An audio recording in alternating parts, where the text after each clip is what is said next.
አታምኑም ነው የምላችሁ። በጣም ነው የምትደነቁት። እኔ በጣም ነው በቃ የደነቀኝ። እንደዚህ ደንቆኝ አያውቅም። መቼም ታውቃላችሁ በእሼቱና በሃና ጊደይ ወይ ደግሞ በባምቢ ሀበሻ መካከል የተፈጠረውን ጉዳይ ታውቃላችሁ።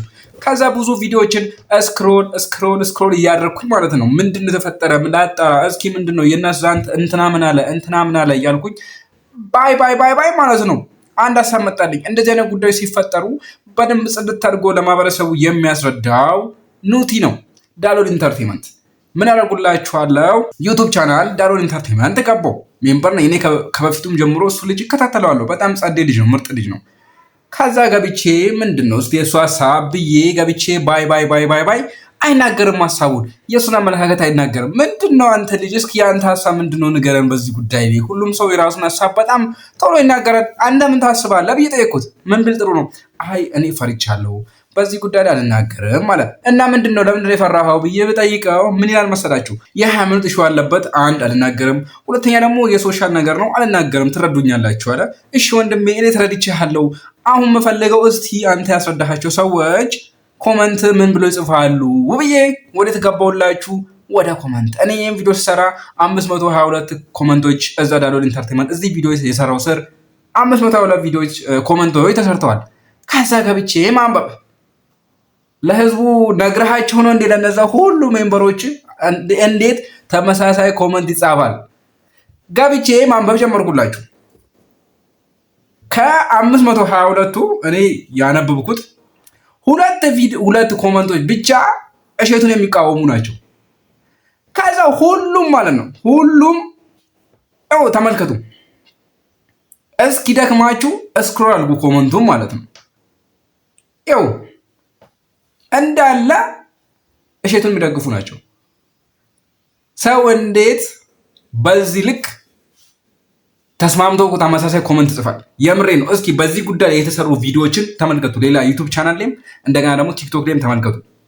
ሁለት ሀሳብ ነው የሚቀመጠው። በሁለቱም ጎራ ሆኖ ነው የሚጽፉት ማለት ነው ኮመንት የሚጽፉት።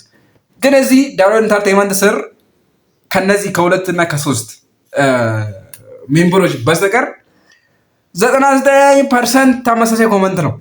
አንድ በቃ እሼቱን የደገፈ ብቻ ማለት ነው እንዳለ ማለት ነው። ስለዚህ ኑቲ እሼቱን ደገፈ ተናግረ ቢሆን ማንም አይቃወምም ማለት ነው። ያዩት ቪዲዮ ግን ያዩት እንዳለ አንዱ እሼቱን ደግፎ ነው የጻፉ ኮመንቱን። ግን በሚደግፈ ተናግረ ቢሆን ጉዴ ፈልቶ ነበር። ምክንያቱም ያው ሜምበሮች የጻፉትን ኮመንት እያየ ነው። እንኳንም ምንም አልተናገርክም፣ እንኳንም ያንተን ኦፒኒየን አላስቀመጥክም። ግን በጣም የደነቀኝ ተመልከቱት። ሁሉንም እንደው እያረጋችሁ ግቡና ዳሎል ኢንተርቴንመንት የገባችሁ በዛው ሜምበር ሁኑ፣ ሰብስክራይብ አድርጉ። በጣም ምርጥ ልጅ ነው፣ ታውቁታላችሁ። ትሬንዲንግ የሆኑ ኮንተንት ነው የሚሰራ። በጣም ጸዴ ነው። የራሱንም አመለካከት ያስቀምጣል። ከቪዲዮ በኋላ የሚያይበት መንገድ በጣም ነው የሚገርመኝ። ነገሮችን የሚመለከት እውነትም ዶክተር ነው እሱ ሲጀመር የሚያይበት ነገር በጣም ይመቸኛል። የሚመለከት መንገድ አንግሎቹ ይመቹኛል። በጣም ጸዴ ነው። እንዲህ አይነት ነገሮች ሲፈጠሩ ክሊር የሆነ አይዲያ ከፈለጋችሁ ክሊር የሆነ ነገር የምትፈልጉ ከሆነ ዳሎል ሰርቷል አልሰራም ይሄን ቪዲዮ ብላችሁ ዳሎል ኢንተርቴንመንት ገብታችሁ ተመልከቱ። በጣም ጸዴ ነገር ነው የምታገኙት ነው ብላችሁ። ኮመንቱ ስለገረመኝ ነው። እስኪ እናንተም ኮመንት ላይ አስቀምጡ። በዛ በተፈጠሩ ነገር ሀሳብ አስተያየታችሁ ምንድነው? ማን ትክክል? እንዴት ነው የምትመለከቱት? በዛው በኢትዮጵያ ማህበረሰብ እንዴት ነው የሚገነዘበው ነገሮችን የሚያየው? ጉዳዩ የሚመለከታቸው ያው ማን እንደሚደግፉ ይታወቃል። ጉዳዩ የማይመለከታቸው ወገን ጎራ ትይዛላችሁ። እሱ የሚታወቅ ነገር ነው። ግን ደግሞ ሀቀኝነትን ላይ እና ትክክለኛ ነገር ላይ ቁጭ ብላችሁ ይህን ነገር እስቲ ወስኑ ብትባሉ ምንድን ነው የምትወስኑት? ማለት ምንድን ነው ከማን ወገን ነው የምትሆኑት? ትክክለኛ ሀሳብ የማን ነው? እሼቱ ነው ወይስ ሃና ነች? ይህን ቻናል ሰብስክራይብ ካደረጋችሁ ግን ከእናንተ ወገን አይደለም። ሰብስክራይብ አድርገን ቻናል ይመቻችሁ።